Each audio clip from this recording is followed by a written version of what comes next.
فیصل واڈا صاحب بہت بڑی تنظیم ہے. حافظ صاحب کی فالوئنگ جو ہے، بعض اوقات آپ کو ٹیکٹکس جو ہے اپنے دیکھنے پڑتے ہیں کہ آپ کے ملک کے اندر حالات جو ہیں سازگار رہیں اور کچھ ایسی مخالف ہوا جو ہے اس میں تیزی نہ آ جائے. تو یہ بہت ہی کروشل ڈیسیژن تھا اس کی گرفتاری جو ہے، اور یادیو کے فیصلے والے دن ہی آپ نے پکڑا اور پرائم منسٹر کے جانے سے پہلے پکڑا. کتنا ہمیں اور کتنا کیسے آگے بڑھیں گے، آپ کیسے اسٹریٹجائز کریں گے؟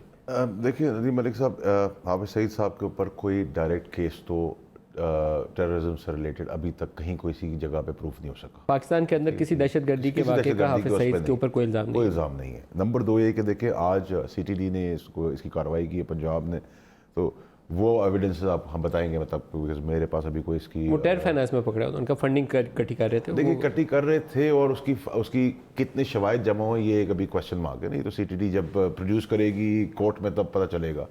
نمبر 2 یہ کہ دیکھیں جی جو تنظیمیں فلاحی بہبود کا کام کریں یا ٹھیک کام کریں اس کے تو ہم حق میں ہیں، لیکن جو تنظیمیں ہماری سرزمین استعمال کریں یا ہم کسی اور کوئی سرزمین استعمال کر کے خون بہا کر دہشت گردی کر آپ اپنی رٹ کو قائم کرنا چاہیں تو ہم اس کے بالکل مخالف ہیں.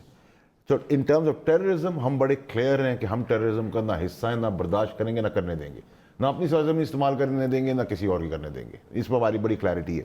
لیکن اگر میں پھر اب سبجیکٹ پہ آ جاؤں حافظ سعید صاحب کے، تو حافظ سعید صاحب کے اوپر کوئی ٹیررزم کا کوئی کیس آج کے دن تک موجود پاکستان میں نہیں ہے.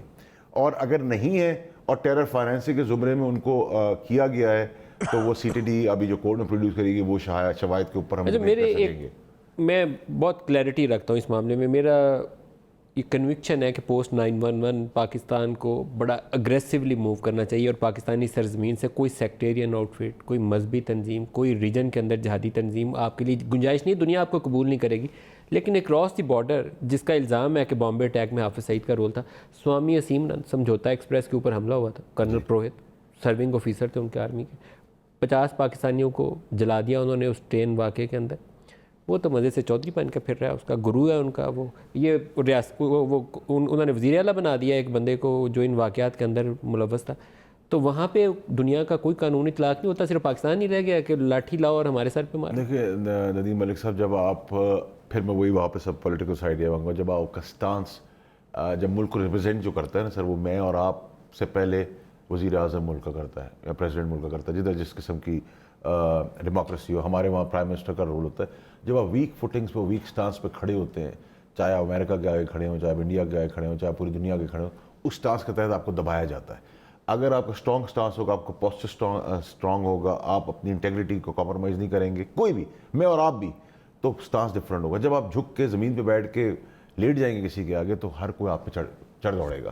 یہ ہمارے ساتھ بدقسمتی سے 35 سال کا ہمارا ٹریک ریکارڈ دیکھیں تو وہ یہی رہا ہے. دیکھیں مشرف کو ہم ڈکٹیٹر کہتے ہیں، برا بلا کہتے ہیں، اس نے آئین کو سسپینڈ کیا، وہ سب چیز اپنی جگہ کے اوپر ہیں.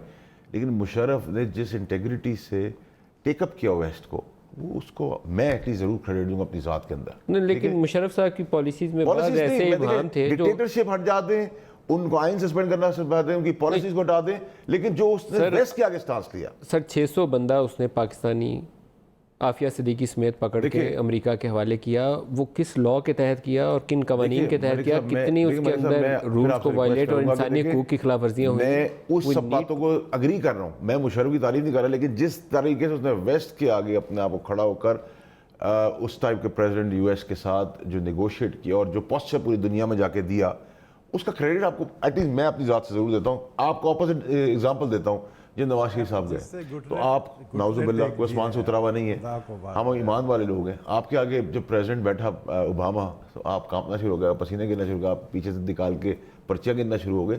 دیکھیں یہ سب چیزیں بڑا رول پلے کرتی ہیں ندیم ملک صاحب. اگر آپ کے پاس کانفیڈنس نہیں تو آپ اس ملک کی کیا سربراہی کریں گے.